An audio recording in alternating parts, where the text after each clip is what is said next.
Hola, soy un cristiano reformado y aquí podrás escuchar mis blogs a través de estos podcasts. Hoy en día uno de los movimientos más grandes y que más confusiones ha traído para la iglesia es el pentecostal.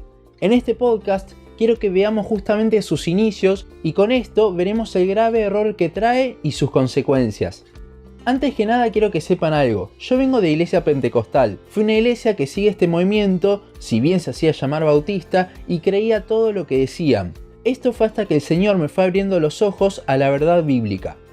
El movimiento pentecostal, si bien es muy grande hoy en día, es relativamente nuevo. Este se dio a comienzos del siglo XX. En el año 1900, un metodista llamado Charles Fox Parham estableció un instituto bíblico de unos pocos estudiantes. Parham, en una de sus clases, les pidió a sus alumnos que investiguen cuál era la evidencia de que una persona había recibido el bautismo del Espíritu Santo. Luego de un tiempo, los alumnos entregaron su tarea y habían concordado de que esa evidencia era el hablar en lenguas, algo de lo que Parham estaba convencido hace tiempo y enseñaba, todos claramente basándose en Hechos 2. Con esto empezaron a orar para que Dios les confirme eso y se manifestase aquello allí. Esto lo hicieron un 31 de diciembre de 1900 y ya pasada la medianoche, el 1 de enero de 1901, una chica llamada Agnes Osman comenzó a hablar en lenguas, según dicen en chino. Con esto comenzaron a anunciar esta nueva doctrina y los medios de comunicación ayudaron en esto. En 1905 entró a estudiar en la escuela de Parham un hombre tuerto de tez negra llamado William Seymour. Recordemos que en ese entonces el racismo en Estados Unidos tenía gran peso, con lo cual Seymour escuchaba las clases desde afuera. Más allá de esto, en 1906, Seymour fue invitado a predicar a una iglesia.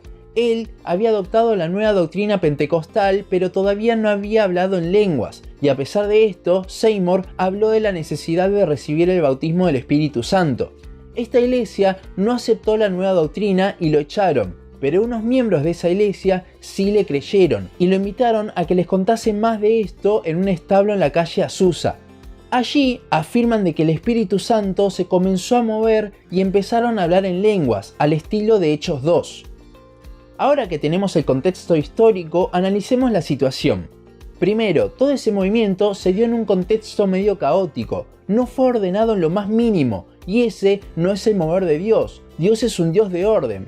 Luego tenemos el grave error de basarse en Hechos 2. Hechos 2 fue un único caso aislado, ya que fue la primera vez que el Espíritu Santo venía a morar sobre las personas. Fue el cumplimiento de lo que dijo Jesús en Juan cuando prometió la venida del Consolador. Ahora bien, durante todo Hechos vemos un mover distinto del Espíritu Santo. En Hechos 2 viene a judíos que estaban reunidos y ya eran salvos, como los apóstoles. En Hechos 8:15 vemos que el Espíritu Santo, por la imposición de Pedro y Juan, llega a los samaritanos que ya habían creído también, que ya habían sido bautizados por agua como símbolo de su creencia.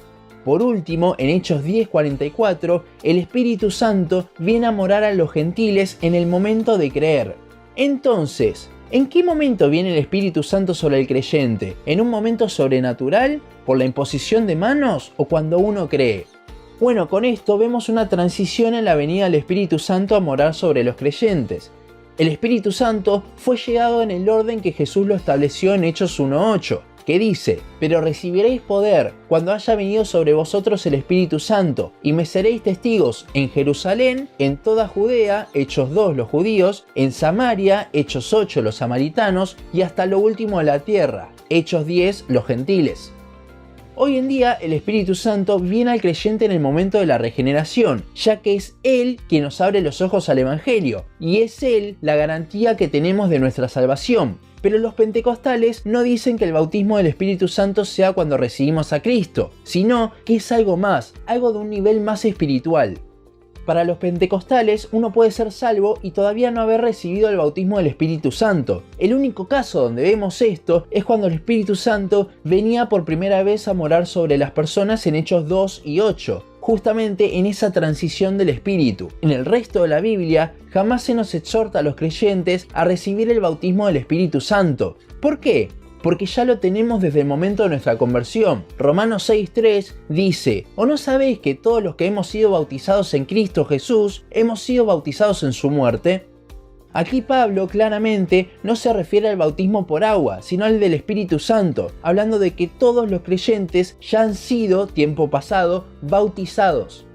1 Corintios 12:13 dice exactamente lo mismo. El comienzo de la morada del Espíritu Santo y su bautismo es lo mismo. Si alguien no tiene el bautismo del Espíritu Santo, entonces esa persona no ha sido bautizada en la muerte de Cristo, por lo tanto no es salva. De nuevo, Romanos 6:3.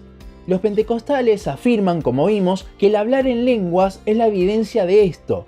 Bueno, esto va contrariamente a todo lo que dice Pablo a los corintios sobre este don.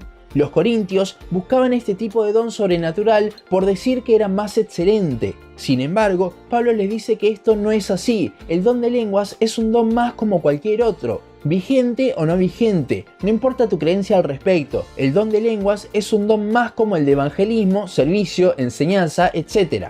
La palabra nunca hace esa distinción. En Hechos 2, el pasaje en el que se basa todo este movimiento, los discípulos experimentan el don de lenguas para evangelizar en el idioma de cada uno de los que estaban allí presentes.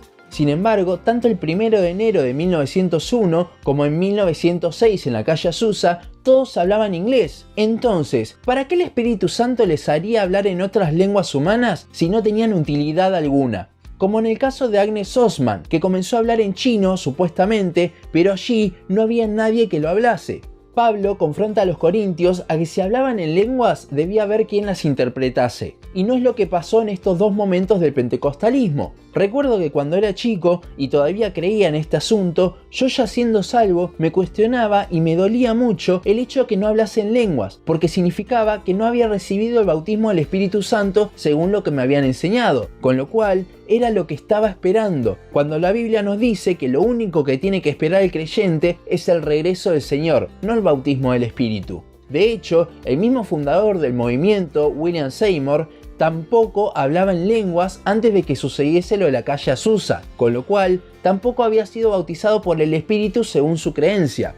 Debemos tener cuidado con esta doctrina ya que habla de cosas totalmente sacadas de contexto de la Biblia. La fiesta de Pentecostés celebraba el recibimiento de la ley por parte de los judíos, mientras que en el cristianismo fue el recibimiento del Espíritu Santo para dejar en claro que ya no estamos bajo la ley por la obra de Cristo, con lo cual no tiene ningún sentido replicar lo que pasó en Pentecostés.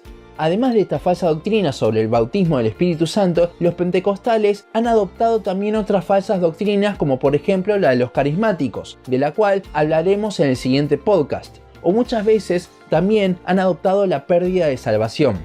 Para terminar, a pesar del error enorme que tienen, puede ser que hayan personas dentro de estas iglesias que crean el verdadero evangelio. Por eso debemos orar para que el Señor les abra los ojos a lo que la Biblia dice de sus comienzos, y no a lo que unos hombres han dicho hace un poco más de 100 años. Tengamos misericordia de los que andan en este error, pero a su vez la forma de tener misericordia de ellos es mostrarle la verdad. Hasta aquí nuestro podcast de hoy. Seguinos en Facebook, Instagram, YouTube y Spotify. En todas nos encontrás como Un Cristiano Reformado. También seguinos en uncristianoreformado.blogspot.com para leer el resto de nuestros blogs. Nos vemos en la siguiente ocasión.